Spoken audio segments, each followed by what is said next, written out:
Hi, friends. I'm here to wish you a very happy summer solstice. The sun moves into 0 degrees of Cancer, which is the official beginning of summer in the Northern Hemisphere. That is happening on Thursday, June 20th at 5:20 p.m. Eastern Standard Time. And I wanted to give you a little astrology and a little coaching to help you set some goals for your summer months. So first of all, astrologically, the 0 degrees Cancer point is just one of four initial cardinal energy points during the year. We have winter beginning at 0 degrees of Capricorn. That's the winter solstice. Then we have the 0 degrees Aries point is the beginning of spring and the spring equinox.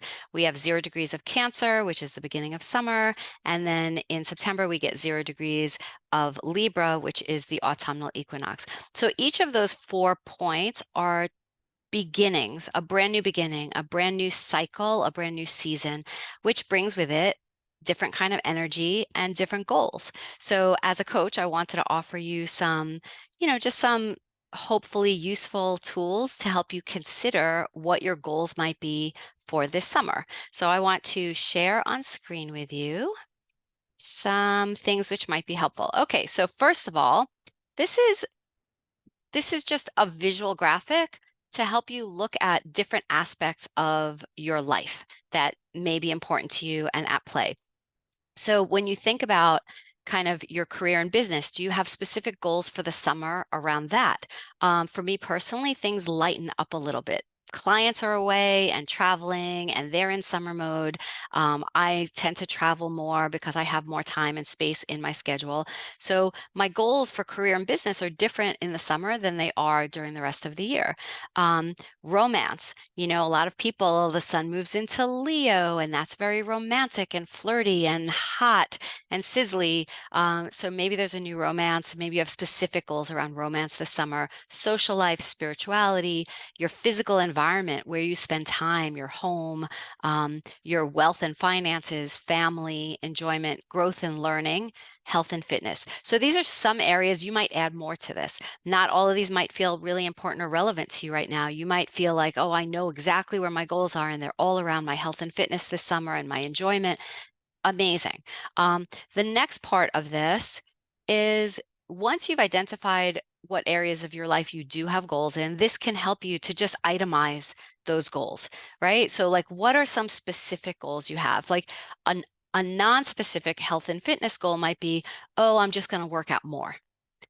A more specific goal might look like I'm going to go to the gym 3 times a week, and twice a week I'm going to take a walk for at least 30 minutes, and like so much more specific. We're going to get into that in a moment. So these are just some helpful tools there. I'm going to stop that share and share something else with you. So I just want to remind you, I know you probably have all seen and heard this before, but I want to remind you about SMART goals. So SMART is an acronym for specific, measurable, attainable, relevant, and time-bound. So again, a very broad general goal is great. You're setting an intention, you have a vision. But for goals to really become more concrete so that you can really tangibly know exactly what you're doing, when you're doing it, who you're doing it with, where you're doing it, what you're trying to accomplish, you need SMART goals. So be as specific and clear as you can be and have it be measurable. So instead of just saying, I'm going to go for a bike ride, it might look like I'm going to go for a bike ride at 9 a.m. with my friend Shari on the bike trail, and I'm going to ride for at least 13 miles. If that's much more measurable, you can measure the time, you can measure the mileage. Is it attainable? I'm not going to set a goal for doing a 100-mile bike ride in an hour's worth of time, or even a 100-mile bike ride, because personally I'm not up to that fitness level, and that would be nearly impossible at my current level. That is something I could work towards if it was my goal, which it is not. But if that is your goal, you want to chunk it down into attainable steps along the way, right? The big vision might be X, but the smaller day-to-day, week-to-week attainable goal might be smaller than that. And then is it relevant, right? Does this matter to you? Why does this matter to you? What are you trying to achieve with this goal? Who might you be? How might you feel? What can you envision for yourself if this is a goal that you really commit your time and effort towards? And then time bound is it in your schedule? Right? So a lot of times clients come to me with specific goals and things they want to accomplish. And I'll say, well, where does that exist besides in your head? Oh, no, no, I keep track of it. I know exactly what I want, what I have to do. And I'm like, well, you might be more effective if you actually had it exist outside of your head. So where in your schedule does it exist? If it involves other people, are those people in the loop and does that exist in a text message? If there's something you're trying to measure and record, do you have a Google document or an Excel sheet for that?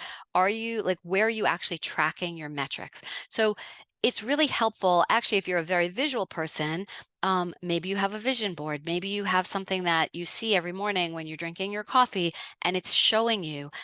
Again, I'm a big fan of apps on my phone that help me track things. I have a habit tracker app where I can look at graphs and pie charts of how often did I do this and what percentage of my goal did I attain. And so you can use other resources to keep you accountable to achieving your goals. And of course, I am always here for you in my capacity as a coach, as an advocate for you to, as an accountability partner to help. If I know what your goals are and you're like, yes, by the end of August, I intend to have taken 10 full days disconnected from my social media and email and 10 full days of vacation time to myself. I can help you to track that and to make sure that you're being successful in your goals. All right. Well, I hope this is helpful. Again, happy summer. Um, Personally, I have goals around travel. I have goals around hiking, camping, kayaking, swimming, biking, a lot of outdoors time for me. And I have a lot of goals to spend time with friends and family, which I've been very successful at.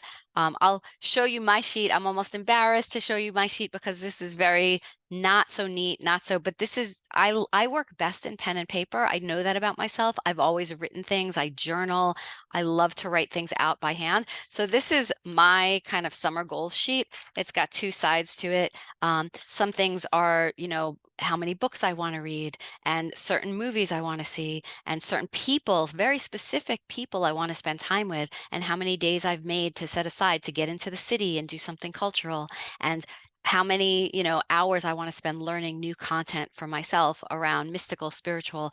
So it's all there, a little messy, but it works for me. Find what works for you. And I hope you have a lot of fun and a lot of success this summer. I will be back in 3 or 4 weeks with another cosmic wisdom message as we move into Leo season. All right. Have a great day, guys.